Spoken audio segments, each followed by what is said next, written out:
night. We're off. It is a beautiful Sunday morning here in your Interlodge Mason Basketball, presented by the SoCal Ballers. You are watching on YouTube SoCal Ballers 21. Our third game is between Division A Pakrim versus Brazen Pillars. Brazen Pillars starting with Parker, Yuto, Fria, Santor, and Yalo. While for Pakrim, they'll be starting with Parungaw, Fronda, Reyes, Bacani Glen, and Bacani Jeron. As we start the opening game, both teams looking for a win here. For Brazen Pillars, they will be reclassified with Division C. Frias pulls the jumper. Parungaw with the board. Baseball pass. Bacani to Bacani connection. Glen to Jeron. Alley-oop. High-low play. Well, Pakrim, they're leading their division in Division A with only one loss coming from DPWH, the defending champs, with that buzzer beater as Yutuk turns around with a jumper, ties the ball game up with 2. While for Brazen Pillars, they are in the Division Division C rather, and Edsel Fronda knocks it down with the trifecta. 5-2, while Gardena Monita will lodge. Looking at Brazen Pillars, same division. What will happen on March 29 for the playoffs knockout game? Most likely they will be matched up against each other as Yalong, quick catch and shoot. Parungaw, unable to cash it in. Frias from Banay's 450. Past master as well. Uses the screen. Parker, and the connection between the Van Nuys Lodge as he misses. Well, of course, for Brazen Pillars, it is a combination of 3 lodges now. Granada Hills Lodge 378, Clarence F. Smith Lodge number 866, and of course, Van Nuys Lodge 450, rounding up Brazen Pillars. As for Pakrim, they're solid 1 lodge, playing with each other. Well, Brazen Pillars, they're undermanned today. Dribble drive. Short for Yutuk.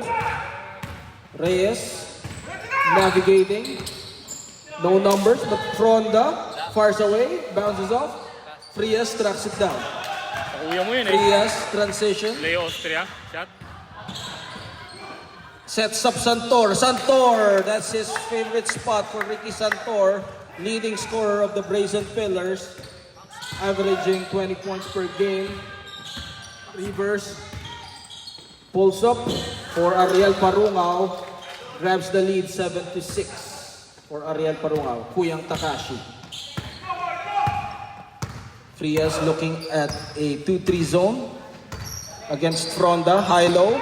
Taken away by Parungaw. Parungaw 2-on-1 situation against Yalong. With a dipsy-do, and Yalong taking care of the board. Frias attacking the lane from the elbow. It bounces off. Reyes securing the board. Parungaw. And Show the ball. foul will be called on Brazen Pillars. And for Brazen Pillars, now this is a seeding game for them as they prepare for the playoffs next week. Knockout game. Jeron, Bacani. In and out. Well, donning the white jersey is Pakrim. Well, for Brazen Pillars, green and somehow flesh. And Yutuk, during their win in their first game against Solomon Staircase, Yutuk was their leading scorer with 14 points, no? During that opening matchup against Solomon Staircase. Oh, Solomon Staircase is also in Division C, no? So it's going to be an interesting Division C as he banks it in. No? So Division C, there are 4 teams, no? Palakas Shooting Club, Gardena Monita Lodge, Brazen Pillars, and Solomon Staircase. So most likely, Palakas Shooting Club will be matched up with Solomon Staircase, while Brazen Pillars, most likely, not yet sure, foul will be called against Jeron Bacani. So not yet sure, no? We will still wait with our Commissioner Derek Valdez, no? With the final matchup in the playoffs. But most likely, Gardena Monita Lodge will be playing against Brazen Pillars. So take it with a grain of salt, no? So we're not yet sure until the final schedule is released for March 29. As Darren Parker, Brazen Pillars, back in the driver's seat. Floater, Frias takes it down. And Fronda comes up with a steal. Fronda kicks it out. Or Parungaw kicks it out to Fronda. Yalong absorbing the board. They use the half-court set. Frias, cross-court. Yalong at the middle, penetrating the lane. And Yalong extends the lead to 3, 12-9. Parungaw.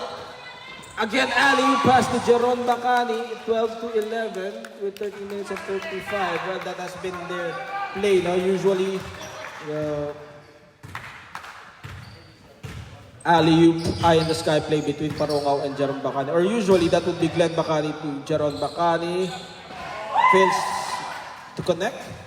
Baseball pass, Parungaw, all the way for Parungaw with a touchdown from Ariel Parungaw, 13-12.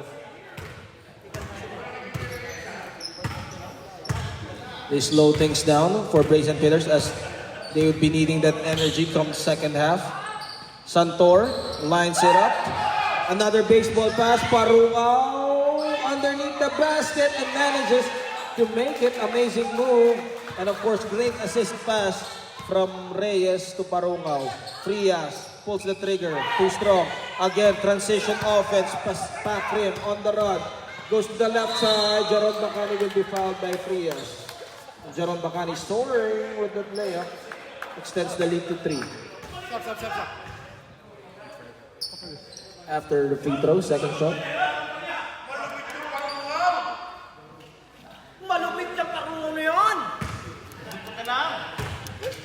Ipasok kasi Malones. Hamstring. Substitution. Tukusin for Nikos. Likos ba? Nikos. Likos with the L. L na, Likos.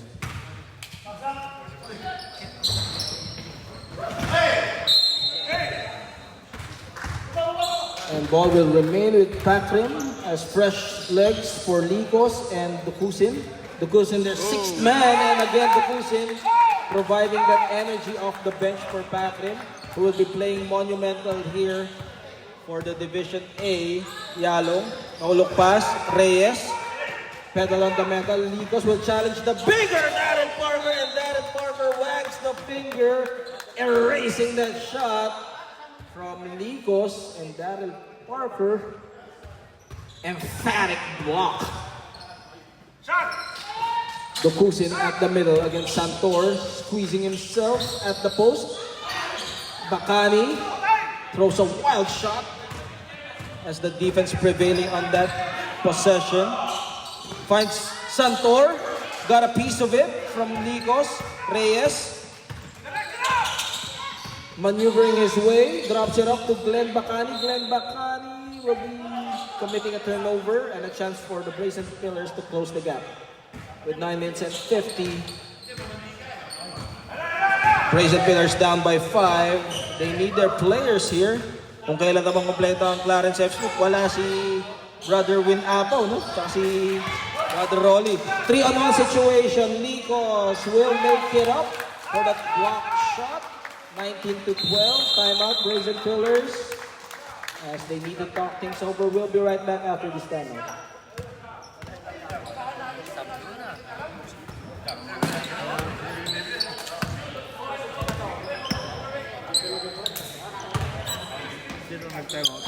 Brazen. 12-9. 9-19, 9-12. Bigay mo na yung jersey mo sa akin. Ito? Pagkatapos.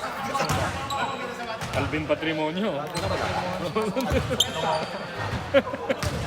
Hindi ka baka laro ang puta, hindi. Nangyari sa'yo kasi hindi sila naman yung bilas na warm up eh. Hamstring yan. Akala ko malakabayo. Warm up na kasi, pambira naman to.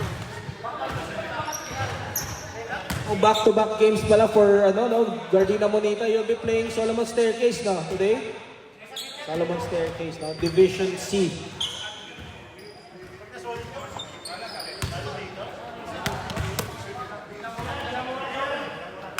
Tapos Solomon and DPWH.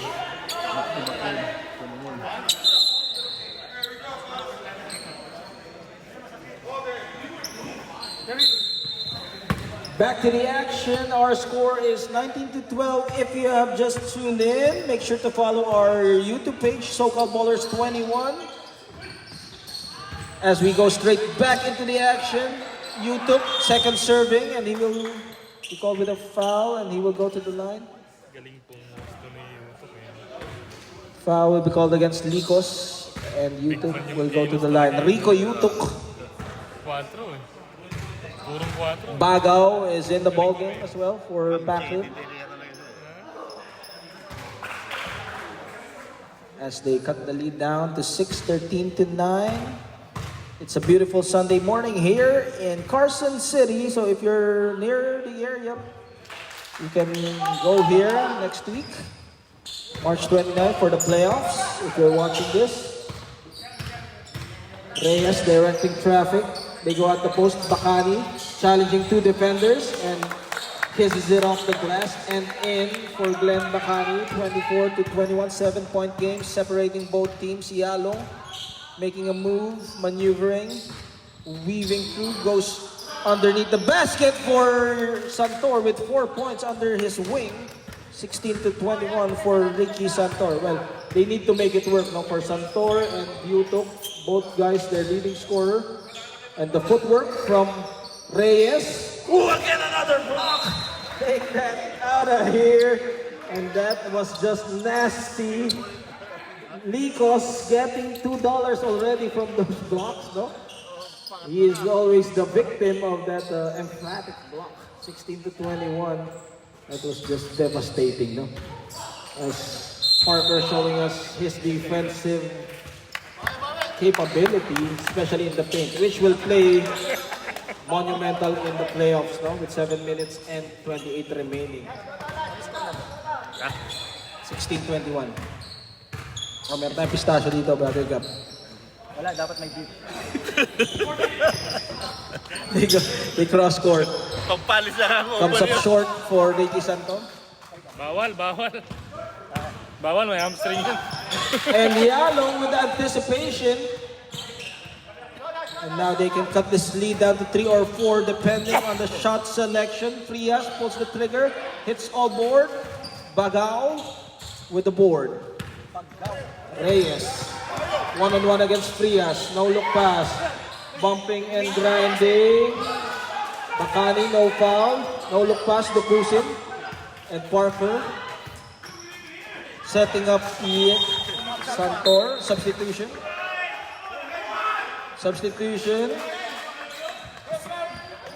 Freyna, checking in for Santor. Hangin. And Malones also in the ball game for Bacani. Ryan Malones. Pika mo. Parang Carl Malone no? Ryan Malones. Patrick Mahon. Baseball, football pala yung laro no? Bagao from the corner.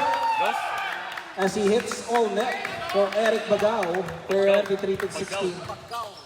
Bagao. Yeah. Bagao. So different pronunciations, no? As he comes up short. Reyes. Forwards it to Likos. Reyes slicing the defense for Reyes. 3 guys challenging, but unfortunately, it's all board. Defense doing a good job stopping Reyes, and foul will be called against Bagao. As Bagao using his upper body strength, no? Si Yutok na yung bumangga, siya pa yung tumalsik eh, no? Grabe ang power ni Bagao, no? Tumalsik eh. Body to body offense. From the elbow, pump fake. Tami. And with a turnover from Yalo. Dukusin, no? Akala ko si Dukusin pala, no? May similarities pala, no? Ralph Dukusin and Gab Gaget, no? Mas matangkad lang si Dukusin. Uses this. Sino mas pogi? Likos launches. Fails to connect. Freyna against Likos, one-on-one. pulls the trigger, comes up with the back rim with 4 minutes and 34. They decide to slow things down here. Reyes against Freyna. Reyes with a quick first step. Malones wide open. They tap it. And again, the miscommunication. Chemistry issues again for Brazen Pillars. Two guys tapping each other. Well, as you can see there, now Freyna and, Yalong and Parker. There were two guys already on the rebounding department, but they still tap it away. And 9-point lead, 25-16. Frias sets up Freyna. Baseline, drop pass. Bagao cutting the play. 3-on-2 situation. Malones at the middle. Malones goes all the way, taking matters into his own hands, trying to make things happen. Put back for Ryan Malones, flexing his muscles in the paint. 27-16, 11-point lead being enjoyed by the pack rim. With 3 minutes and 32. And Freyna misses. And Malones. Nabigat yung kamay ni Freyna. 3 minutes and 20. Dokusin against Frias. Crosscourt, Bagao or Bagao. With the runner from Dokusin with 3 minutes and 10 remaining here in the first half. Free throws will be rewarded. 3 fouls.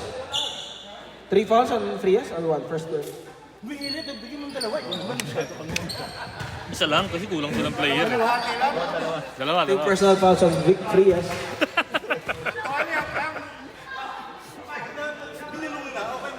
Buti na lang, Van Rice yun. Malones talaga eh. Puro kalokohan ka rin, Malones eh. 29-16, 2 minutes and 34. Malones. Nagloloko tayo ng Malones. Ito rin si Gaget din, nag-iwan pa ng basura dito si Gaget eh. Oh. Pumunta lang dito, nag-iwan ng basura eh. Battle for the loose ball, Nikos. Ooh, again! 3 blocks from Parker. Naging suki na si Nikos. Neto ni Daryl Parker on the block department. Ayan. 3 blocks under Parker's stats. Thought about it. Nikos fires away from beyond the arc. And look at the footwork of Reyes to Nikos. And Nikos rushed that shot, avoiding that block against Parker. At the middle. Almost a steal. Freyna. Yalong at the middle. Yalong with the runner. Yalong too strong. And Malones controlling the leather against YouTube. Malones on the attack. Behind the back passing. And Reyes will not be denied from that Malones assist. Kala ko ipapahiya ni Reyes si Malones eh. Talagang sinut, no? What a magic pass from Malones, no? Freyna with the runner and Freyna hits all net. 18-31, no? Shout out to my Clarence F. Smith boys here. Brother Ernie, the guitar, and Brother Harlem Luis. Clarence F. Smith, Daylight Lodge number 866. We represent. 50 seconds left. And of course, Van Nuys Lodge again, no? 48 seconds. 31-18. Uses the screen. And look at Reyes. Slicing through the defense. Everything but the shot. Frias stopping and popping. And Likos inhaling that board with 30 seconds left. 18-31. Reyes again behind the back. Ooh, this time Malones put that in the highlight reel. This time returning the favor. Reyes to Malones connection. What an assist pass. Showing us why they are in the Division A of this tournament. Freyna. Front court. Reyes, corner. Waiting for his teammates. And that's the end of the first half. Pack rim up 33-18 against Brazen Pillars. We'll be right back for the second half.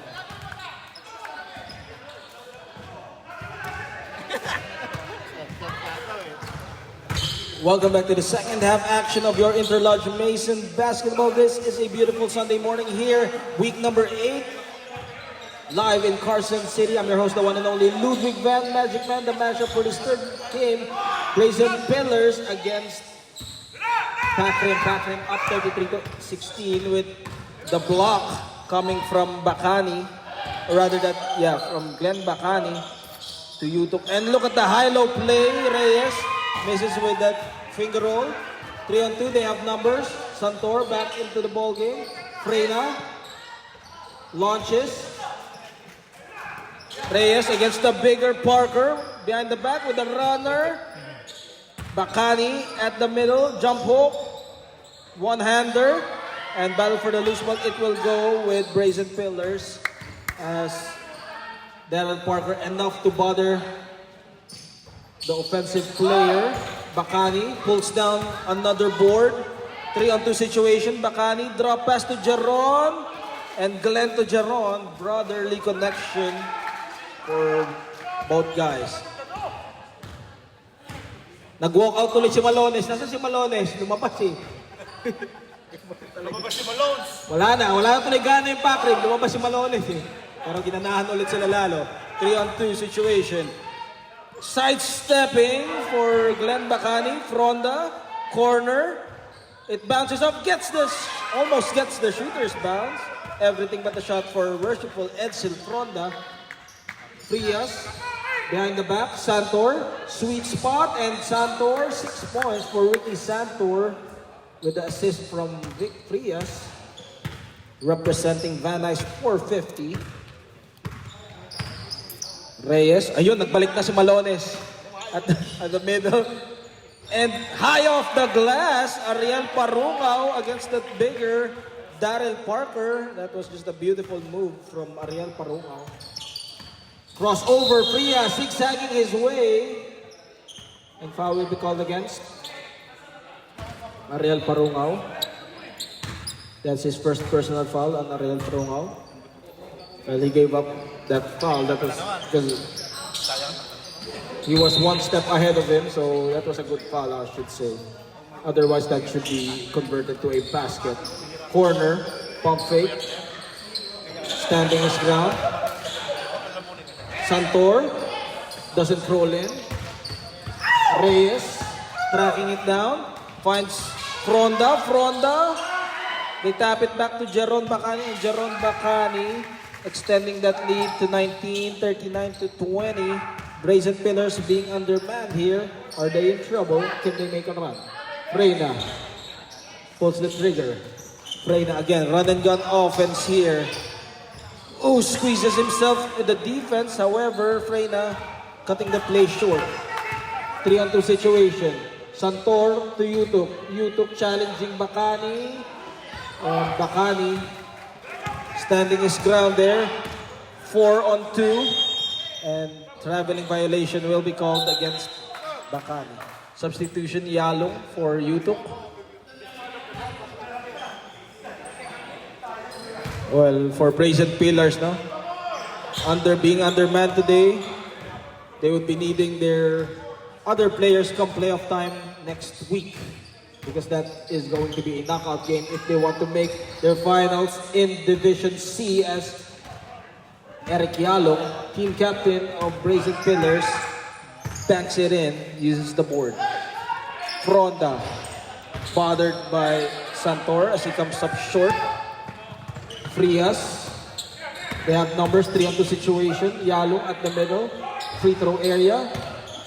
And Reyes with the board. Reyes against 4 defenders, no numbers. Pulls back, Fronda. Traveling violation for Edsel Fronda. Hindi ka naman naiintindihan eh. English, i-translate mo. Hindi ka naiintindihan eh. Tinatagalog mo si ref eh. Frias, corner. Si Malones din. Gulo mo rin Malones eh. 3-on-2 situation. No look pass! Everything but the shot. And look at the Kalawit rebound of one-hander rebound from Yalong. Santor. And Santor almost double digits now here 38 to 24. Well, he needs his supporting cast here for Ricky Santor. Ricky Santor has been doing a good job in the offensive end. However, his other teammates need to score as well because he's the only scorer so far for Brazen Pillars. Well, Freyna has been missing in the 3-point range as well, no? And the difficult shot from Glenn Bacani as he goes down hard on the floor. Vic Frias with his third personal foul. Or 2 fouls. 2 fouls. 2 fouls for Vic Frias. On the line is Glenn Bacani. Again, we are inviting everyone on March 29 is the playoffs and fellowship next week, March 29, 2026. Baka kasi 2027 yun na pinapanood to no? In YouTube. Dokusin. Ano tumatawag? Sub. Substitution. Ralph Dokusin. In for Edsel Fronda.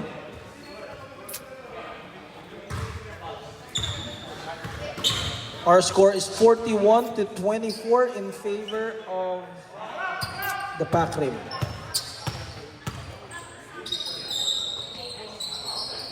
They sag on the right side, overlapping. Parungaw at the middle. Jaron Bacani stretches forward with that layup, and Jaron Bacani converts. 43 to 24, 19-point lead. Correct me if I'm wrong with my math calculations. It bounces off. Bacani throws it out. Ariel Parungaw continues the demolition. And yes, Ariel Parungaw now extending it to a 21-point lead, 14-5 to 24. As they say, when it rains, it pours. And finally stopping that onslaught is Ricky Santor with 10 points in his name. Reyes against Yalong, one-on-one. Sizing his defender, uses the screen. Pulls the trigger. And RJ Reyes, no fear on that basket for RJ Reyes. Not counted, boarding eh. Pump fake, gets his man off the air. As Parungaw with the steal. 22-point lead. No look pass. And it will go to the other side. Pasok niya si Malones. Yes, Ryan Malones is in the ball game. Timeout, Pac Rim. We'll be right back after this timeout.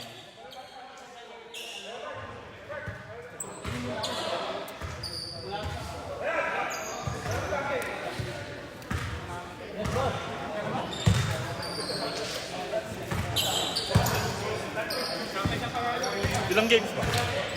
5. Ha? 5. Dalawa ba? Kasi na to. Hindi. Masakip.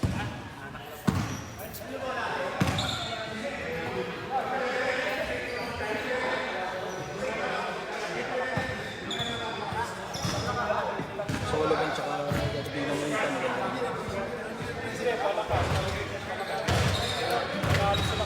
Pangilang game mo na to? Hindi kaya nag-umpisa. Di ba? Hindi, nag-start. Sakto, di ba? Nag-start tayo 9-9, di ba? Sakto. Wala lang, ano lang kasi, dikit yung kanina eh. Grabe, kaya tagal.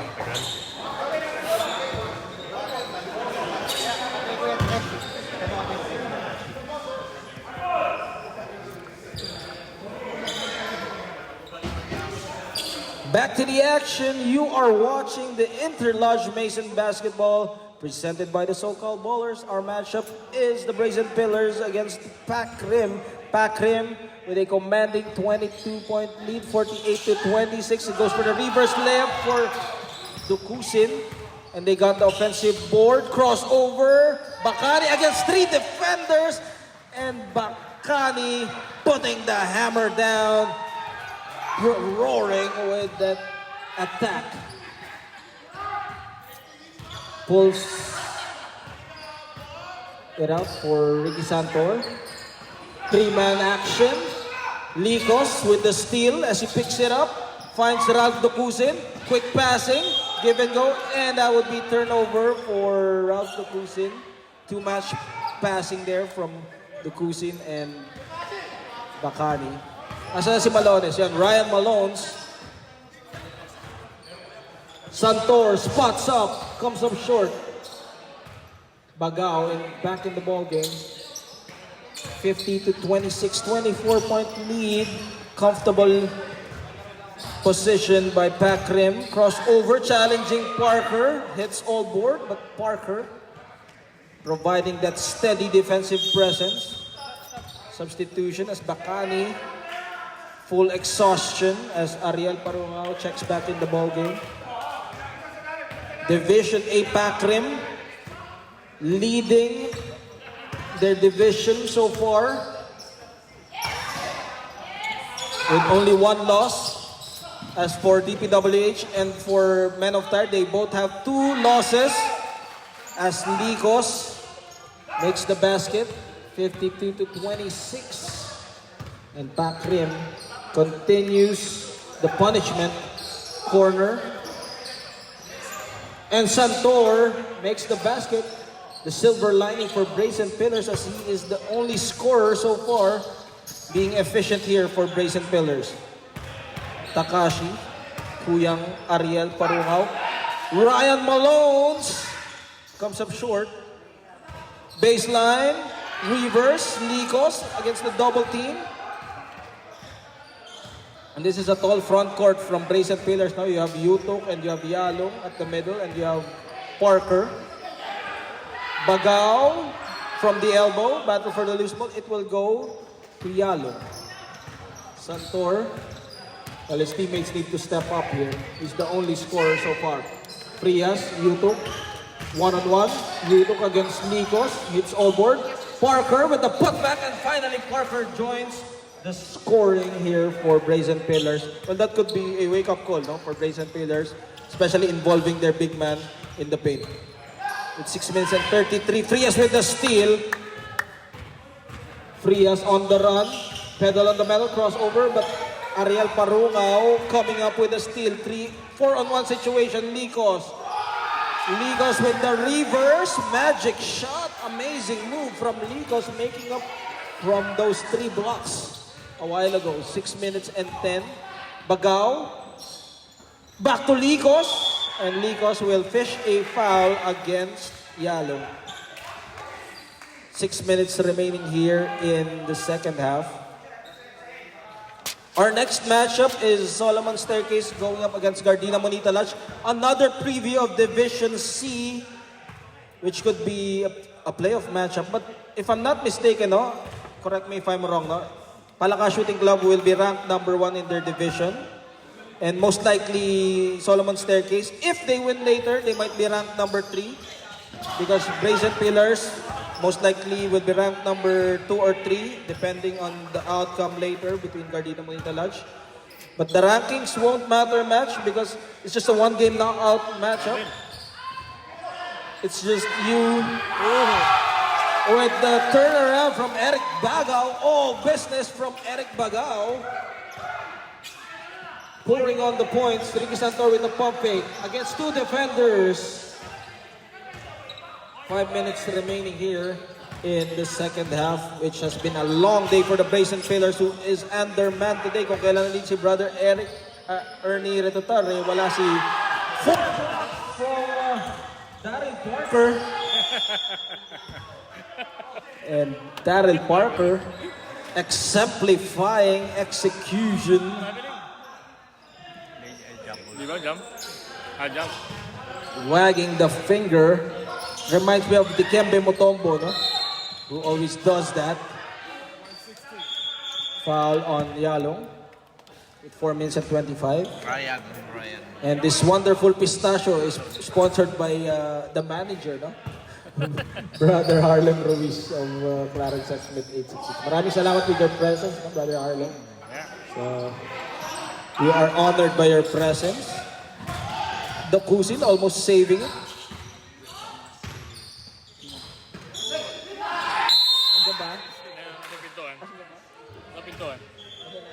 Sa door. Ladies and gentlemen, let's all welcome the one, the only, from Clarence F. Smith Daylight Lodge number 866, Brother Tony Vaughn. Let's give a round of applause to Brother Tony Vaughn. Shout out. Palakpakan naman kay Brother Tony Vaughn, the fellow craft of Clarence F. Smith Daylight Lodge. Now, we're happy to see you, no? We're happy to see you. Our score is 56-32. 24-point lead being enjoyed by... Kung kailan nandito yung mga Clarence F. Smith boys, wala naman yung ating player, no? Si Win Apaw. And look at...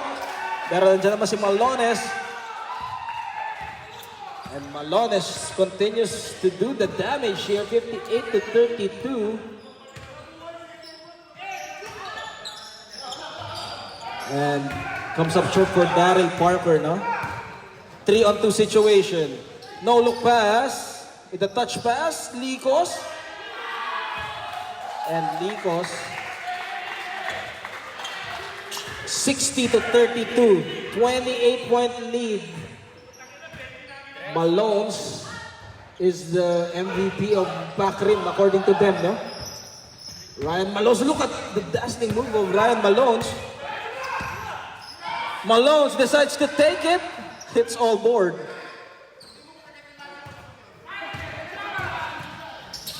High-low, Parker, battle for the loose ball, and he will go for the jump ball. 2 minutes and 15, baseline throw for Vic Frias. Brazen Pillars.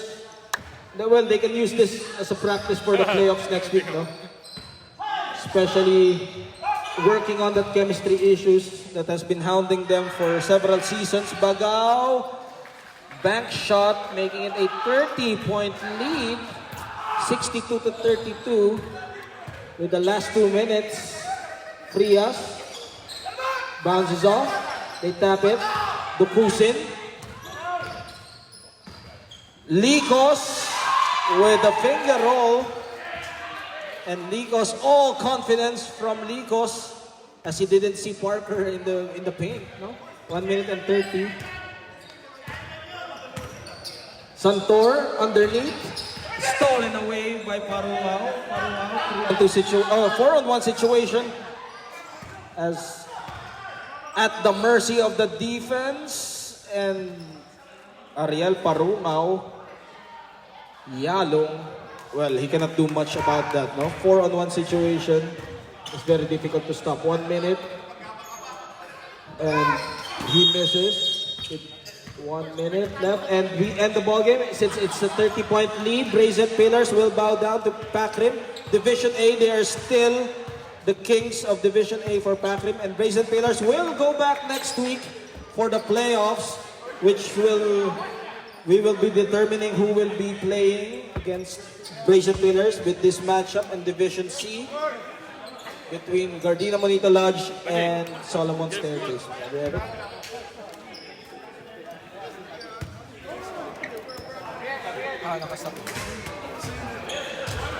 Sabi ko sa'yo, masyadong galingan eh.